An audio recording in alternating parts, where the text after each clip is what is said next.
अगर आप बिहार में रहते हैं तो अच्छा दूध, घी और बहुत प्रकार की मिठाइयाँ और सबसे खास मिष्टी दही के लिए आपके दिमाग में जो सबसे पहला नाम आता होगा वो है बिहार का गौरव Sudha. Sudha Bihar state milk corporation federation limited के अंतर्गत एक ऐसा कंपनी है जिसका कोई एक मालिक नहीं है।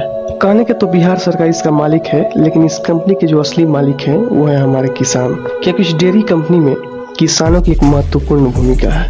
नमस्कार, मेरा नाम आदर्श पांडे है और आपका स्वागत है एंथुसियास्टिक इंडियन चैनल पर। आज मैं आपके बीच आया हूँ सुधा डेयरी की कहानी लेकर।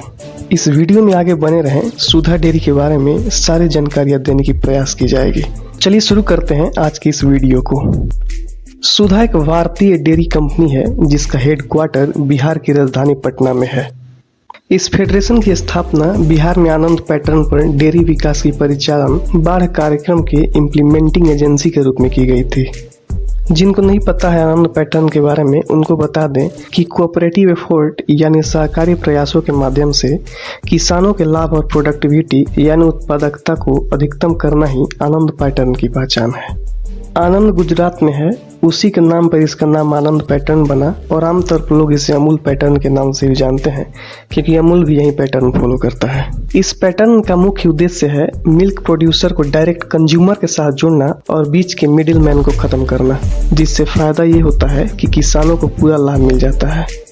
अगर आप आनंद पैटर्न या अमूल पैटर्न के बारे में ज़्यादा जानकारी एकत्रित करना चाहते हैं तो डिस्क्रिप्शन बॉक्स में एक लिंक दिया गया है, उस पर क्लिक करके इसके बारे में आप जान सकते हैं। तो चलिए आगे बढ़ते हैं सुधा की स्टोरी की ओर। यह कंपनी पटना, बरौनी और बेगूसराय में किसान प्रशिक्षण केंद्र प्रदान किया और दूध उत्पादकों और समाज के पदाधिकारियों को डेयरी, स्वच्छ दूध उत्पादन, समाज संचालन और भी विभिन्न पहलुओं में प्रशिक्षण प्रदान करता है। चलिए इस कंपनी की थोड़ा हिस्ट्री भी देख लेते हैं। Bihar state milk cooperative federation limited की स्थापना 1983 में हुई थी। मार्च 1997 में बिहार के 18 जिलों में 5 जिला स्तरीय दुग्ध उत्पादक सहकारी संघ स्थापित हो चुके थे। डेयरी विकास कार्य तब से अब तक जारी रहा है और वर्तमान में बिहार के 33 जिलों को कवर करते हुए 8 जिला स्तरीय दुग्ध संघ है। यह पहले जिलों को डेयरी विकास के साथ साथ दुग्ध उत्पादकों की क्षमता विकास के साथ व्यापक जिम्मेदारियों को निभाने के लिए विकसित करता है और फिर पूरे संचालन को मिल्क प्रोड्यूसर द्वारा लोकतांत्रिक रूप से चुने गए प्रतिनिधि को सौंप देता है। यह कंपनी झारखंड के उपभोक्ताओं की भी सेवा कर रही है और जमशेदपुर, रांची, बोकारो में 3 डेयरी हैं।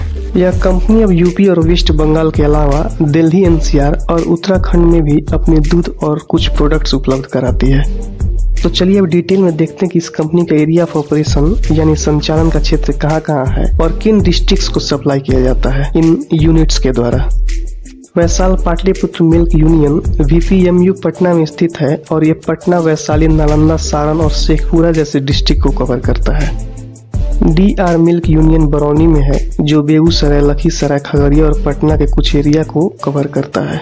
तिरहट मिल्क यूनियन मुजफ्फरपुर में है जो मुजफ्फरपुर, सीतामढ़ी, शिवहर, ईस्ट चंपारण, वेस्ट चंपारण के साथ सीवान और गोपालगंज जैसे डिस्ट्रिक्ट को भी सप्लाई करता है। मिथिला मिल्क यूनियन समस्तीपुर में है जो समस्तीपुर, दरभंगा और मधुबनी जैसे जिलों को सप्लाई करता है। सहवाद मिल्क यूनियन यानी SCMU आरा में है जो भोजपुर, बक्सर, कैमूर और रोहतास जैसे जिलों को सप्लाई करता है।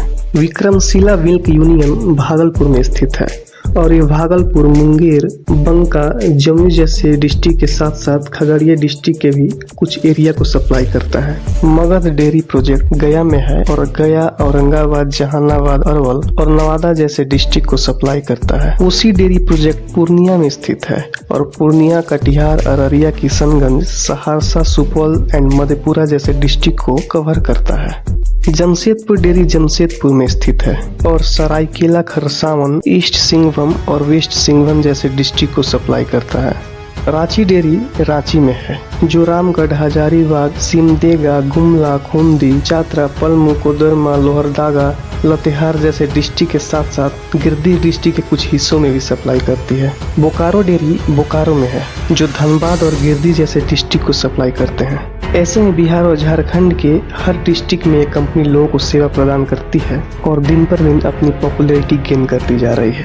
सुधा घी आइसक्रीम, लस्सी, मिष्टी दही, पेड़ा, पनीर, सुधा स्पेशल, कलाकंद, रसगुल्ला, गुलाब जामुन, प्लेन कर्ड, बालूशाही, सोन पापड़ी जैसे प्रोडक्ट्स बनाती है।